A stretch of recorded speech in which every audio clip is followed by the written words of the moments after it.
Hello everyone, welcome back to the channel Code with Rajeshwari. If you are new here, make sure to hit that subscribe button and join the community. Last వీడియోలో Xcode ఎలా download చేసుకొని setup చేసుకోవాలి అన్న video tutorial చూసాము.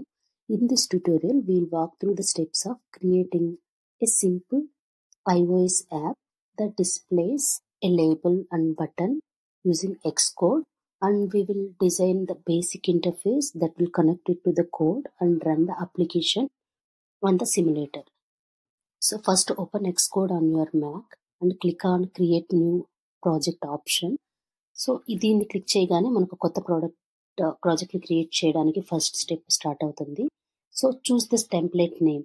First మనకి వేరే వేరే options ఉన్నా మనము iOS అండ్ అప్లికేషన్ని సెలెక్ట్ చేసుకొని నెక్స్ట్ క్లిక్ చేయగానే మనకి ప్రోడక్ట్ నేమ్ అనేది ఇవ్వాలి.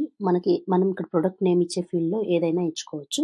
టీమ్ అనేది యాపిల్ డెవలపర్ అకౌంట్ ఉంటే చేసుకోవచ్చు, లేదా ఈ ఫీల్డ్ని ఎంటీగా ఉంచవచ్చు. ఆర్గనైజేషన్ ఐడెంటిఫైయర్ ఇది కామ్ తో స్టార్ట్ అవ్వాలి, ఏదైనా ఇచ్చుకోవచ్చు. Language Swift and user interface story board select చేసుకొని నెక్స్ట్ క్లిక్ చేయగానే save your project in some folder. అది ఎక్కడైనా కావచ్చు, your download folder are desktop folder ఎక్కడైనా క్రియేట్ చేసుకొని మనం క్రియేట్ బటన్ని క్లిక్ చేయగానే ద ప్రాజెక్ట్ సెటప్ అనేది అవుతుంది. ఇక్కడ క్లిక్ చేయగానే మనకి ఇన్బిల్ట్గా త్రీ ఫోల్డర్స్ అనేవి క్రియేట్ అవుతాయి. సో డెమో అప్లికేషన్ అని, డెమో యాప్ టెస్ట్స్ అని, and demo app UI tests అని. సో ఇవి త్రీ ఏంటంటే ఏదైనా మనం ప్రాజెక్ట్ని క్రియేట్ చేసేటప్పుడు ఇన్బిల్ట్గా ఈ త్రీ ఆప్షన్స్ అనేవి వస్తాయి. ఇందులో app delegate, scene delegate and view controller, ఈ త్రీ ఆప్షన్స్. అండ్ మెయిన్ మనం స్టోరీ బోర్డ్ సెలెక్ట్ చేసుకున్నాం కాబట్టి మెయిన్ అనే ఆప్షన్ వస్తుంది. ఇది నావిగేషన్ ఏరియా అంటారు. ఈ ఆప్షన్స్ అంతా చూసినట్టయితే ఇక్కడ మధ్యలో ఒక ఎడిటోరియల్ ఏరియా అని వస్తుంది. ఈ ఎడిట్ ఏరియా అనేది మనం కోడ్ని రాయడానికి యూజ్ చేసుకుంటాము.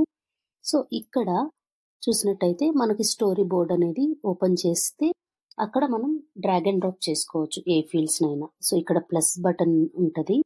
ఈ ప్లస్ బటన్ మీద క్లిక్ చేయగానే మనకి డిఫరెంట్ కైండ్ ఆఫ్ యాట్రిబ్యూట్స్ అనేవి వస్తాయి.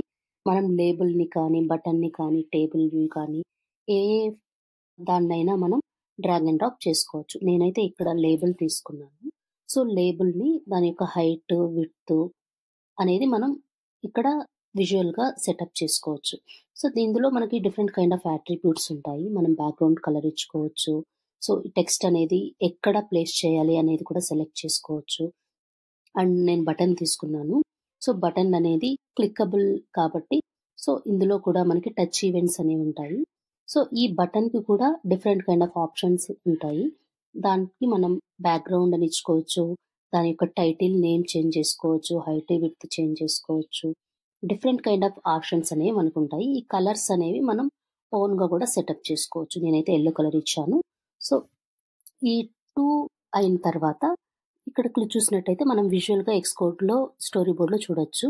తర్వాత మనం డివైస్ని సెలెక్ట్ చేసుకోవాలి. ఏ డివైస్ని మనకి ఏ సిమ్యులేటర్స్ అయితే ఇన్స్టాల్ అయి ఉంటాయో దాన్ని సెలెక్ట్ చేసుకొని రన్ అనే ఆప్షన్, ఇక్కడ ప్లే బటన్ ఉంది కదా, దాని మీద క్లిక్ చేయగానే మనకి అప్లికేషన్ అనేది రన్ అవుతుంది. సో వన్స్ రన్ అయిన తర్వాత మనం విజువల్గా ఈ ఫోన్లో ఎలా డిస్ప్లే అవుతుందో చూడొచ్చు. సో సిన్స్ నేను ఫస్ట్ టైం స్టార్ట్ చేశాను కాబట్టి కొంచెం టైం పడుతుంది. ఇక్కడ వ్యూ కంట్రోలర్ని చూసినట్టయితే ఈ యారో మార్క్ ఉంది కదా, ఇది ఇనిషియల్ వ్యూ కంట్రోలర్ అన్నమాట. సిన్స్ నేను ఒకే వ్యూ కంట్రోలర్ ఉంది కాబట్టి నేను ఇక్కడ ఇనిషియల్ వ్యూ కంట్రోలర్గా దీన్నే సెట్ చేసుకున్నాను. ఇఫ్ మల్టిపుల్ వ్యూ కంట్రోలర్స్ ఉన్నప్పుడు మనకి ఏదైతే ఇనిషియల్గా అప్లికేషన్ లాంచ్లో కావాలో దాన్ని మనం ఇనిషియల్ వ్యూ కంట్రోలర్గా సెటప్ చేసుకోవచ్చు. ఇందులో కూడా మనం ఒకసారి వ్యూ కంట్రోలర్ని క్లిక్ చేసిన తర్వాత డిఫరెంట్ కైండ్ ఆఫ్ ఆప్షన్స్ ఉంటాయి. ఆ ఆప్షన్స్ని మనం కావాలనుకుంటే చేంజ్ చేసుకోవచ్చు. ఇలా అప్లికేషన్ రన్ అయిన తర్వాత మనం విజువల్గా అప్లికేషన్ అనేది ఎలా ఉంటుంది అని చూడొచ్చు. ఒకసారి ఇక్కడ బిల్డ్ సక్సీడ్ అయ్యింది. సక్సీడ్ అవ్వగానే మనకి సిమ్యులేటర్ ఇలా ఎంటీగా ఓపెన్ అవుతుంది. సో ఫస్ట్ స్టార్ట్ చేసేటప్పుడు కొంచెం టైం పడుతుంది, ఎందుకంటే ఇది ఇనిషియల్ లాంచ్ కాబట్టి. సో తర్వాత మనకి ఆటోమేటిక్గా ఇక్కడ ఏవైతే ఫీల్డ్స్ మనం యాడ్ చేసామో like the label and the button with title as demo and background colour as yellow colour, right. So ఇక్కడ మనం చూడొచ్చు సిమ్యులేటర్లో ఈ 2 ఫీల్డ్స్ అనేవి డిస్ప్లే అయ్యాయి అన్నమాట. Thank you for watching, and I look forward to seeing you in the next video. Don't forget to subscribe and stay updated with all our latest content.